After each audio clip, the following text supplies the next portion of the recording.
Guys, तो अपने lecture 12 complete हुए और उसमें अपन ने पिछली बार जो थे परावर्तन खत्म करके अपवर्तन की शुरुआत कर ली थी। और उसमें अपवर्तन और अपवर्तन के नियम अपन ने पढ़ लिए। अब उसी के आगे चलेंगे। लेक्चर नंबर 13 अपना होगा, उसी चीज को अपन आगे बढ़ाएंगे। तो आप ध्यान में रहें। इसमें मैं क्या करूंगा, अगली बार मैं आपको एक अपवर्तनांक नाम जो बार बार यूज ले रहा था पिछले लेक्चर में, उसके बारे में बताऊंगा कुछ, उसके बारे में उसका फॉर्मूला जो इंपॉर्टेंट होता है वो बताऊंगा।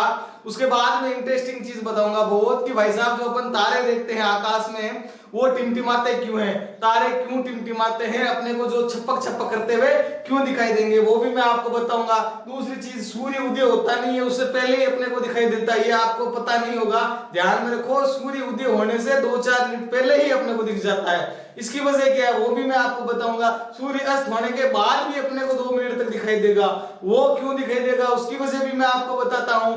आप अगर किसी भी बर्तन है उसमें पानी डाल दें और फिर उसको देखेंगे तो उसमें अगर कोई सिक्का हो या फिर कोई पेंदा हो, नीचे का पेंदा, वो भी आपको जहां होता है वहां नहीं दिखाई देगा, वो थोड़ा ऊपर उठा हुआ दिखाई देता है। आपको ये चीज पता होना चाहिए कि पेंदा है, उसमें पानी डालने पर जो रियल जो होती है गहराई वो नहीं होती, वो उससे थोड़ा कम गहराई दिखाई देगी। वो गहराई भी क्यों दिखाई देगी वो भी दिखाऊंगा। ये सारे जो है अब की बार का लेक्चर इंटरेस्टिंग है, बहुत शानदार और बहुत मजेदार है, क्योंकि इसमें बहुत इंटरेस्टिंग टॉपिक है। तो आप पूरा वीडियो देखेंगे ताकि आप जान पाएंगे तारे क्यों टिमटिमाते हैं, सूर्य है जो अस्त होने के बाद भी क्यों दिखाई देगा, ये सारे जो चीजें मैं आपको बताऊंगा। तो पूरा वीडियो जरूर देखें और मेरा साथ भी दें। मैं अभी शुरुआत करता हूं अपने टॉपिक की। पिछला टॉपिक अपवर्तन खत्म हुआ, उसमें जो वर्ड आया था एक अपवर्तनांक, वो जो है वो क्या होता है, अपवर्तनांक, किसी भी पदार्थ का अपवर्तनांक, इसे बोलते हैं रिफ्रैक्टिव इंडेक्स। भाई साहब रिफ्रैक्टिव इंडेक्स क्या होता है पहले ये जान लेते हैं, उसके बाद पता करेंगे कि तारे जो है छपक छपक क्यों करते हैं, वो भी देख लेंगे। ठीक है, अभी मैं क्या करता हूं, ये देखता हूं कि रिफ्रैक्टिव अपवर्तनांक जो है वो क्या होता है। देखिए अपवर्तनांक क्या होता है वो बताता हूं मैं आपको, आप अपनी नोटबुक में लिख लेना, मैं आपको फॉर्मूला बता देता हूं, फॉर्मूले से वो हो जाएगा। अपवर्तनांक जो होता है वो होता है निर्वात में प्रकाश का वेग, निर्वात में प्रकाश का वेग अपोन माध्यम में वेग, माध्यम में वेग, माध्यम में प्रकाश का वेग, निर्वात में प्रकाश का वेग या फिर माध्यम में वेग, ये फॉर्मूला आप ध्यान में रखोगे। तो अगर आपको कोई अपवर्तनांक की परिभाषा पूछ लेंगे तो कैसे बोलोगे कि निर्वात में प्रकाश के वेग तथा माध्यम में प्रकाश के वेग के अनुपात को अपवर्तनांक कहते हैं। या फिर मैं इसको ऐसे भी लिख सकता हूं, अपवर्तनांक जो है वो किसको डिनोट करते हैं, इसको करते हैं अपन एन से, वैसे न्यू से भी करते हैं बहुत से लोग, ये न्यू, इससे भी अपन को डिनोट कर सकते हैं। अपनी बुक में एन से दे रखा है तो एन से कर सकते हैं। या फिर ये ध्यान में रखो अपवर्तनांक एन बराबर में क्या लिख सकता हूं कि माध्यम, एक माध्यम में वेग, एक माध्यम में प्रकाश का वेग, किसी एक माध्यम में प्रकाश का वेग तथा दूसरे माध्यम में प्रकाश का वेग, यानी कि प्रकाश का वेग, यानी कि अपवर्तनांक की जो दूसरी डेफिनेशन है वो क्या होगी कि किसी एक माध्यम में प्रकाश का वेग तथा दूसरे माध्यम में प्रकाश के वेग के अनुपात को अपवर्तनांक कहते हैं। यानी डेफिनेशन कंप्लीट हुई। इसको मैं अगर मैथमेटिकली लिखना चाहूं तो क्या लिख सकता हूं, n बराबर निर्वात में वेग क्या होता है, c बटा v, ये हो गया, ये एक फॉर्मूला बन गया। अगर मैं दूसरा फॉर्मूला बनाना चाहूं इससे, या n बराबर क्या लिख सकता हूं, n बराबर पहले माध्यम में वेग, मान लीजिए पहले माध्यम में वेग v1 है, दूसरे माध्यम में वेग v2 है, तो n बराबर v1 बटा v2, ये भी अपवर्तनांक का एक फॉर्मूला है। यहाँ पे मैं आपको फॉर्मूले कंप्लीट करवाऊंगा ताकि कोई न्यूमेरिकल प्रॉब्लम और जो ऑप्टिक्स की प्रॉब्लम है वो आसानी से सॉल्व हो जाए अपवर्तन से संबंधित। तो 2 फॉर्मूले बने, ये जो है वो किसके फॉर्मूले है, रिफ्रैक्टिव इंडेक्स RI के फॉर्मूले है। ठीक है, अब एक मोस्ट फॉर्मूला है, वो बहुत इजी है, वो सिंपल है, उसको मैं ड्राइव करता हूं ताकि आप उसको पता कर पाए। एक आपको चीज पता हो कि यदि मैं 2 माध्यम, ये पहले माध्यम में वेग, दूसरे माध्यम में वेग, यदि मैं एक आवर्ती लिखूं, पहले माध्यम में आवर्ती लिख दूं ν1, वो क्या होता है, आवर्ती बराबर क्या होता है आपको पता है, वेग बटा v1, पहले माध्यम वेग क्या, v1, वेग बटा क्या होता है, λ1, मतलब तरंग दैर्ध्य।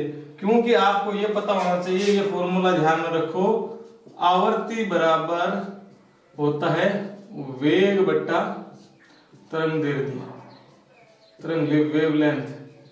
ये 3 नंबर दे दूं मैं इसको, ये 1 नंबर था, ये 2 नंबर, इसको 3 नंबर। ये मैंने यहाँ लिख लो समीकरण 3 से। आवर्ती बराबर वेग बटा तरंग दैर्ध्य पहले माध्यम के लिए, और यहाँ मैं अगर लिख लूं दूसरे माध्यम के लिए, दूसरे माध्यम में, तो ये न्यू2 बराबर ये होगी v2 अपॉन लैम्डा 2। ये समीकरण नंबर 2। अब बात आती है, ये आवर्ती पहले माध्यम में, दूसरे माध्यम में मैंने लिख ली, लेकिन एक इंपॉर्टेंट बात मैंने पिछली बार भी आपको बताई थी, बहुत इंपॉर्टेंट, बहुत ही शानदार बात है कि जो अपवर्तन की घटना होती है ना, उस अपवर्तन की घटना में आवर्ती कभी बदलती नहीं है। यानी कि ये जो पहले माध्यम में न्यू1 है, दूसरे माध्यम में न्यू2 है, ये आवर्ती अलग अलग नहीं होती, ये सेम ही होती है। ये वेग लैम्डा जो है वो जरूर बदलता है, लेकिन न्यू1 और न्यू2 आपके नहीं बदलती। यानी कि आपको एक बात का ध्यान में रखना होगा, चूंकि न्यू1 बराबर न्यू2 बराबर न्यू होता है। क्यों होता है? ये अपवर्तन में हमेशा ध्यान रखो, अपवर्तन में न्यू1 बटा न्यू1, ये इसको 4 दे दूं, न्यू1 बराबर न्यू2 होता है न्यू में, मतलब आवर्ती जो है अपवर्तन की घटना में हमेशा बराबर रहती है। इस बात का ध्यान में रखोगे तो आप अब क्या करोगे, मैं इसी समीकरण 1 को थोड़ा आगे सोल्व कर दूं, तो v1 बराबर यहां से मैं ये लिख सकता हूं ना, v1 बराबर क्या लिख सकता हूं, लैम्डा 1 न्यू1, लैम्डा बराबर क्या लिख सकता हूं, लैम्डा 1 न्यू1, न्यू1 की जगह क्या लिख सकता हूं मैं, न्यू, लैम्डा 1 बराबर न्यू। इसको मैं दे दूं समीकरण नंबर 5, और इसको मैं यही लिख दूं, यहां लिख दूं v2 बराबर न्यू2 गुणा लैम्डा 2 कर सकता हूं, लैम्डा 2 गुणा न्यू2। अब आपको पता है न्यू2 जो है वो न्यू1 और न्यू के बराबर, यानी न्यू2 की जगह मैं न्यू लिख सकता हूं, तो इसकी जगह मैं ये न्यू लिख दिया। ये हो गया समीकरण नंबर 6। अब देखिए ये मैंने क्यों किया, v2 की वैल्यू है, ये इसलिए किया कि v1 बटा v2, अपने को इसका फॉर्मूला ज्ञात करना अपवर्तनांक का, तो v1 बटा v1 में यदि मैं समीकरण 5 और 6 से ये वैल्यू रख दूं तो ये नया फॉर्मूला आ जाएगा कि नहीं आएगा। समीकरण 2 में 5 मतलब समीकरण 2 में v1 व v2 की वैल्यू, v1 और v2 की वैल्यू रख दी मैंने समीकरण 5 व 6 से, यहां से, तो देखिए क्या होगा, n बराबर v1 की जगह क्या लिखूंगा, लैम्डा 1 गुणा न्यू अपॉन इसकी जगह क्या लिखूंगा, लैम्डा 2 गुणा न्यू। आपको पता है न्यू न्यू दोनों सेम है तो ये आपस में कट जाएंगे, तो जो नया फॉर्मूला आएगा वो आ जाएगा ये n बराबर लैम्डा 1 अपॉन लैम्डा 2। लेकिन एक चीज आप ध्यान में रखोगे, यहां से v1 बटा ये बढ़ गया, ये बढ़ गया। एक फॉर्मूला आपको और बताता हूं मैं, कि जैसे कि मैं लिख दूं n21, n21 का मतलब क्या होता है कि दूसरे माध्यम का पहले माध्यम के सापेक्ष अपवर्तनांक, ये होता है, ये क्या होता है, n जो 21 जो होता है वो होता है n2 बट्टा n1। ये एक फॉर्मूला और है n2 बट्टा n1। इसको समीकरण नंबर कहां तक पहुंच गया मैं, 5 6, इसको मैं दे दूं 7, तो मैं पहुंच गया 8 पे, 8 n2 बट्टा n1। अब ये ध्यान में रखना, ये जो होता है वो भी n21 होता है, दूसरे माध्यम का पहले के सापेक्ष अपवर्तनांक, ये भी जो होता है वो जो होता है ये भी n21 होता है, चाहे n लिख दो या n21, ठीक है। तो समीकरण 2 ये 7 और 8 तीनों को मैं मिक्स करके लिख दूं तो क्या फॉर्मूला बनेगा, वो फॉर्मूला जो बनेगा वही इंपॉर्टेंट होगा। कौन से, समीकरण 2 से, समीकरण 7 से, समीकरण 8 से, समीकरण 2 7 8 से। ये देखिए अब की बार जो बनेगा वो क्या बनेगा कि n12 बराबर n2 बट्टा n1 बराबर v1 बट्टा v2 बराबर लैम्डा 1 बट्टा लैम्डा 2। ये जो फॉर्मूला है वो आपको हमेशा याद रखना, ये मोस्ट फॉर्मूला है, ये अपने को तो पहुंचना यही था। ये सारी तो मैंने कहानी बताई कि ये कैसे आएगा, आपको एक ये फॉर्मूले ध्यान में रखने दो, और एक ये लास्ट वाला फॉर्मूला, ये बीच वाला जो है इसका सारांश इस फॉर्मूले में आ जाता है। तो ये मोस्ट फॉर्मूला है कि n2 बट्टा n1, ये अपवर्तनांक है दूसरे माध्यम का, ये पहले माध्यम का, ये वेग पहले का, ये दूसरे का वेग, ये तरंगदैर्ध्य पहले का, दूसरे का तरंगदैर्ध्य, n2 बट्टा n1 बराबर, यहां ध्यान रखना n2 बट्टा n1 है, लेकिन यहां v1 बट्टा v2 है, और यहां लैम्डा 1 बट्टा लैम्डा 2, यानी ये उसका उल्टा होता है। n2 बट्टा N2 बटा N1 बराबर V1 बटा V2 बराबर लैम्डा 1 लैम्डा 2। ये मोस्ट फॉर्मूला, ये याद रखना। यहाँ से रिजल्ट क्या निकलता है, एक रिजल्ट ये देख लीजिए, अपवर्तनांक जो है वो व्युत्क्रमानुपाती होता है वेग के तथा लैम्डा के। ये भी एक रिजल्ट निकलता है, अपवर्तनांक जो होता है वो वेग है और लैम्डा के जो तरंगदैर्घ्य है उसके व्युत्क्रमानुपाती होता है। ये भी लाइन इंपॉर्टेंट है, ये भी ध्यान में रखना। यहाँ बात ये कंप्लीट होती है अपनी अपवर्तनांक की। अब अपन जो है अगली जो कहानी इंटरेस्टिंग थी वो देखेंगे कि भाई साहब तारे क्यों टिमटिमाते हैं, उस पे आएंगे अब। और क्यों जो है सूर्य है अस्त होने के बाद भी दिखाई देता रहता है, ऐसा भी देखा है। अगर मैं क्या कर लूं, अगर मैं पेंदे को देखूं, किसी बाल्टी में पानी डाल के उसके पेंदे को देखूं तो पेंदा है ऊपर उठा हुआ दिखाई देता है। वो क्यों दिखाई देता है वो भी मैं आपको बताऊंगा। ये सारी चीजें जो है मैं आपको कंप्लीट करूंगा अभी आसानी से। तो ये देखिए कैसे करता हूं मैं। देखिए मैं आपको बता देता हूं, पहली अपना टॉपिक तो क्या है, वो है अपवर्तन से संबंधित घटनाएं। अब पता चल गया होगा वो क्यों होता है ऐसा, तारे क्यों चमकता है, क्योंकि अपवर्तन से संबंधित घटनाएं। तो अपवर्तन के कारण होता है, अपवर्तन से संबंधित घटनाएं, इवेंट्स रिलेटेड टू रिफ्लेक्शन।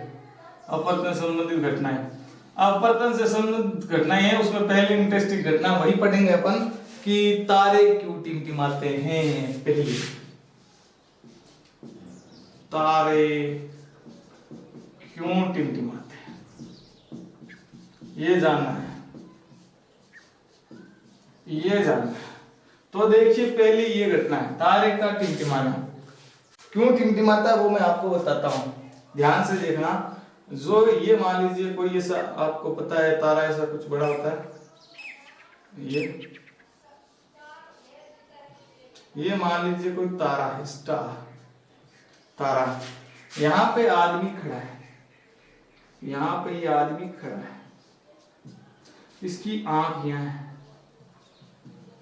यहां पर आदमी खड़ा है, आंख यहां है।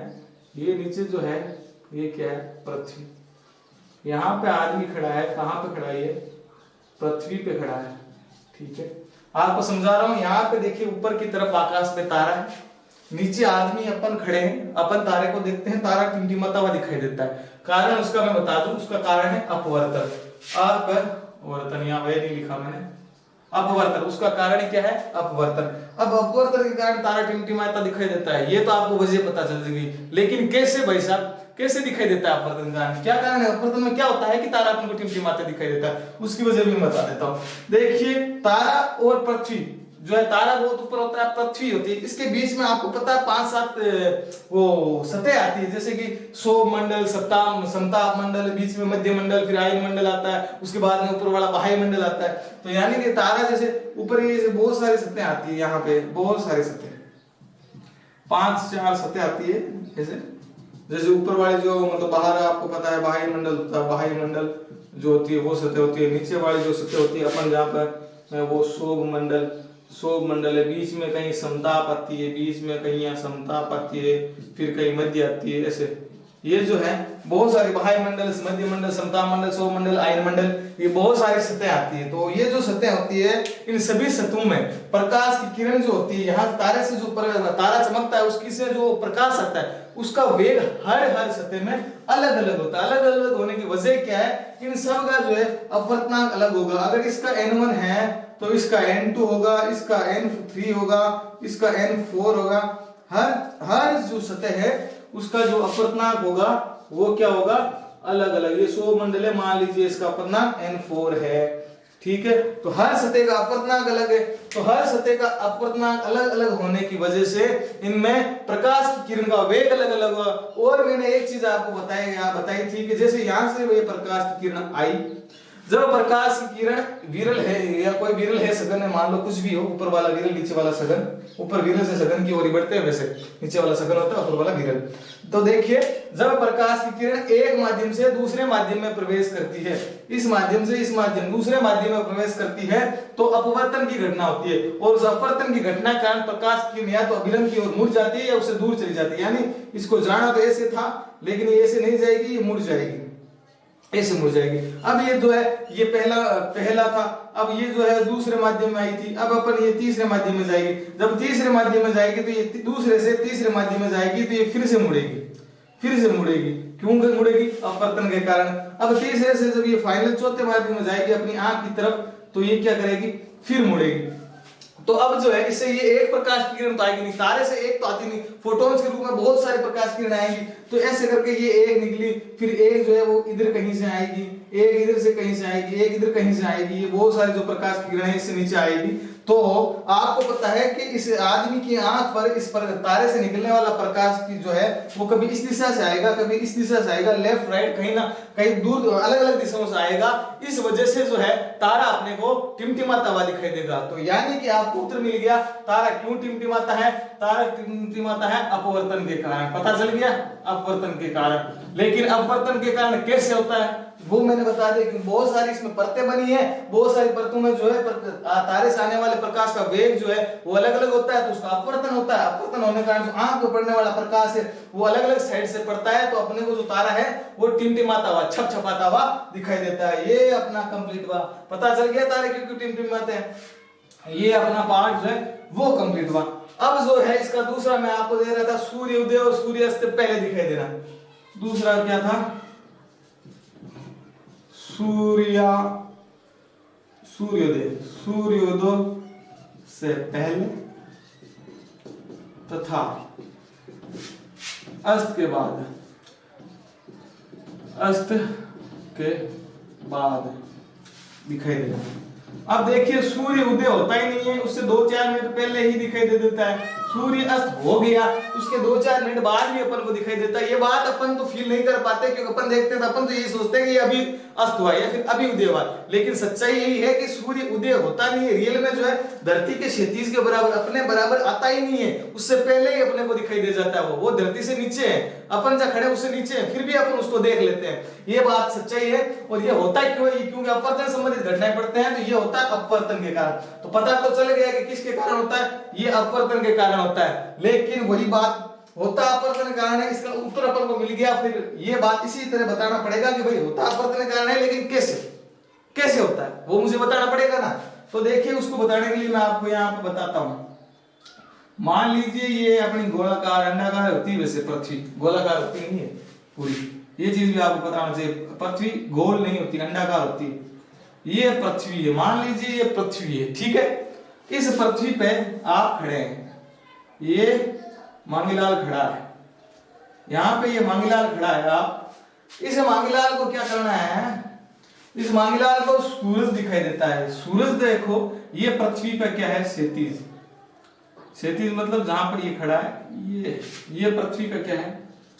क्षैतिज। क्षैतिज मांगीलाल जो है वो क्षैतिज पे खड़ा है। इस मांगीलाल को सूरज देखना है सुबह सुबह, लेकिन सूरज देखिए ये सूरज की तरफ देख रहा है, लेकिन सूर्य जो है वो देखिए यहाँ, मान लीजिए कोई सूर्य है यहाँ पे, सूर्य यहाँ पे है, ठीक है। अब सूर्य से प्रकाश निकलेगा, आपको पता है सूर्य से प्रकाश की किरण आएगी, सूर्य से प्रकाश की किरण आएगी, ये प्रकाश की किरण आई पृथ्वी की तरफ, सूर्य से कोई प्रकाश की किरण आएगी, आपको पता है। ये प्रकाश की किरण है पृथ्वी से दूर, यहाँ पे जो मान सूर्य बहुत दूर होता है, तो यहाँ पे तो होता है विरल, और यहाँ पे जो पृथ्वी के पास जो होता है, पृथ्वी जो होती है वो सघन, पृथ्वी के पास जो माध्यम होता है वो होता है सघन। अब मैंने बताया था कि यदि कोई प्रकाश की किरण विरल माध्यम से सघन या सघन माध्यम से विरल माध्यम में प्रवेश करती है, तो उसका क्या होता है? विचलन होता है, वो मुड़ जाती है। यानी कि ये सीधी, इसको जाना तो इधर था, इसको जाना तो इधर था इस रास्ते, लेकिन ये सीधी नहीं जाएगी, ये मुड़ जाएगी। कैसे मुड़ जाएगी? ये जैसे इसको जाना ऐसे था, लेकिन इस माध्यम दूसरे में प्रवेश करते ही ये ऐसे मुड़ जाएगी, ये इस तरफ कहीं ना कहीं मुड़ जाएगी, इस तरफ मुड़ जाएगी। इसका मतलब क्या हुआ? ये पीछे अगर मैं इसको बढ़ाऊं तो ये सूर्य जो है वो यहाँ दिखाई देगा। अब ये जो सूर्य है, ये जो मांगीलाल खड़ा है यहाँ पे, इस मांगीलाल को सूरज जो है अभी उगा नहीं है, सूरज तो धरती से नीचे ही बैठा है, लेकिन ये यहाँ पे आने के बाद ये प्रकाश की वजह से मुड़ गई और अपवर्तन की घटना हुई। अपवर्तन की घटना के कारण ये सूरज जो है, उसको इस मांगीलाल को लगा कि ये सूर्य जो है प्रकाश की किरण ये जो है वो इधर से आ रही, इस वजह से ये सूरज जो है, जो ये रियल था वो रियल में तो यहाँ था, लेकिन ये जो आभासी रूप से, ये वर्चुअल रूप से यहाँ आया, तो ये सूरज जो है आभासी ये जो है उसको आभास ऐसा हुआ मंगीलाल को कि सूरज जो है उग गया, लेकिन सूरज वास्तव में धरती से अभी नीचे ही था, लेकिन अपवर्तन की घटना के कारण सूर्य इसको उगा हुआ या उदय हुआ ऊपर हुआ दिखाई देता है। यही वजह अस्त होने की है कि सूरज यहाँ जो है अस्त हो जाता है, लेकिन अस्त होने के यहाँ मान लीजिए सूरज अस्त हो गया, नीचे आ गया, फिर भी अपवर्तन की घटना हुई और अपवर्तन की घटना कारण अभी तक इसको सूरज जो है अस्त होने के 2-4 मिनट बाद भी दिखाई दे देता है। तो क्या कारण है आपको बता दिया मैंने, सूर्य जो है अस्त या उदय जो होता है उससे पहले बाद दिखाई देना, ये अपवर्तन के कारण दिखाई देता है। क्यों दिखाई देता है वो भी मैंने बता दिया, ये आता इधर से, इसको मुड़ी हुई दिखाई देती है, तो आभासी रूप से इसको ऊपर उठा हुआ दिखाई देता है, इस वजह से सूर्य ऊपर दिखा। ये दूसरी घटना हो गई, ये बहुत शानदार हो गया। अब तीसरी क्या है, तीसरी मैं यही बता देता हूँ आपको। तीसरी की जगह एक कार्ड ढूंढता हूँ, यहाँ ढूंढता हूँ, 2 मैंने बता दी, ध्यान रखना। अब तीसरी बता रहा हूँ यहाँ। तीसरी क्या है, पेंदे का उठा हुआ दिखाई देना, उठा हुआ पेंदे, या फिर कोई सिक्का डाल दूं उसमें तो उसका उठाया हुआ दिखाई देना, पेंदे या कोई सिक्का उसमें डाल दूं किसी बर्तन में तो उसका दिखाई देना, लेकिन कब, पानी भरा हो तो जरूर ध्यान रखना उसमें पानी भरा होना चाहिए, पानी भरा होना चाहिए। यहाँ पे मैं समझा देता हूँ कैसे, ये बता दिया, इसका कारण तो मैंने बता दिया। अपवर्तन गिरना पड़ना है तो पेंदा ऊपर उठाई दिखाई देता है, कैसे, क्या, अगर कोई पूछ ले क्यों दिखाई देता है तो उसका कारण तो वही है, सेम ही अपवर्तन के कारण, लेकिन कैसे वो मैं आपको समझा दूंगा। वो कोई पूछेगा तो कैसे दिखाई देता है तो उसकी वजह मैं बता देता हूँ, वही सेम वजह है, सेम ही कहानी है जो इसमें हुई थी। यहाँ पे मान लीजिए ये पेंदा है, ये क्या है, पेंदा। अब देखो पेंदा है, पेंदे से प्रकाश की किरण अपनी आंख की तरफ आएगी, ये कोई प्रकाश की किरण है, ये इधर आई, ठीक है। अब यहाँ पे क्या था, ये माध्यम था सघन, ये सघन माध्यम है, ठीक है। पेंदा है वो क्या है, सघन माध्यम। अब सघन माध्यम, ये जो ऊपर वाला भाग है, ये ऊपर वाला खुला भाग, ये क्या है, विरल माध्यम। प्रकाश की किरण जब सघन माध्यम से विरल माध्यम में जाती है तो वेग बढ़ जाता है, तो अभिलंब की ओर जाती है, फिर अभिलंब से दूर। आपको मैंने बताया था कि वेग बढ़ गया, इसका मतलब ये अभिलंब से दूर जाएगी, जाना तो इसका इधर था लेकिन ये इधर चली जाएगी, मतलब यहाँ पे जो है इसको इधर, यहाँ पे अगर कोई आंख पड़ी है, कोई व्यक्ति देख रहा है तो उसको क्या लगेगा कि ये जो प्रकाश की किरण है वो यहाँ कहीं से आ रही है, यहाँ कहीं से, यानी कि ये जो पेंदा है वो इस जगह है, उसको दिखाई तो इस जगह, रियल में तो देखिए ये पेंदा इस जगह है, लेकिन उसको जो दिखाई देगा आदमी को, ये पेंदा यहाँ नहीं दिखाई देगा, ऊपर उठा हुआ दिखाई देगा। और इसकी वजह क्या है, वो अपवर्तन है। तो ये जो है ये हो गया आभासी, ये बात हो गई आभासी रूप से, इसको यहाँ दिखाई देगा लेकिन ये यहाँ दिखाई देगा, लेकिन इस रियल में पेंदा है वो यहाँ है। तो ये ध्यान में रखना कि अपवर्तन के कारण जो है पेंदा जो है ऊपर उठा हुआ दिखाई देता है। और क्यों दिखाई देता है, क्योंकि यहाँ पे सघन माध्यम से विरल माध्यम में जाएगी तो प्रकाश की किरण जो है विचलित हो जाएगी, मुड़ जाएगी, तो वो जब पीछे से आदमी देखेगा तो उसको लगेगा कि ये प्रकाश की किरण कहीं यहाँ से कहीं आ रही है, तो उसको ये जगह नहीं दिखाई देगी, यहाँ दिखाई देगी। तो आप भी प्रैक्टिकल रूप से जब भी देखना चाहोगे तो देख लेना, पानी डालो किसी बर्तन में और पानी डाल के फिर उसको ध्यान से देखो, तो आपको जो है जो फील हो रहा है उसमें गहराई दिख रही है, वो गहराई कम दिखाई, जितना वो गहरा है वो उतनी गहराई आपको नहीं दिखाई देगी, आपको लगेगा ये इतनी सी गहराई है, लेकिन रियल में उसकी गहराई इतनी होगी। तो ये तीसरी वजह। तो बहुत इंटरेस्टिंग था आपका ये चैप्टर, वो टॉपिक तारे की टिमटिमाते वो पता चल गया, सूर्य पहले बाद क्यों दिखाई देता है वो भी पता चल गया, और जो है गहराई थोड़ी सी, गहराई तो 5 मीटर है उसकी रियल तो, लेकिन अपने को लगता है कि ये तो 3 मीटर ही गहरा है, वो क्यों दिखाई देता है, उसका भी वजह क्या है, अपवर्तन। तो यही अपना इंटरेस्टिंग टॉपिक कंप्लीट होता है। अगले जो इसके संबंधित घटनाएं हैं टॉपिक है वो अगले लेक्चर में करेंगे, ठीक है। धन्यवाद।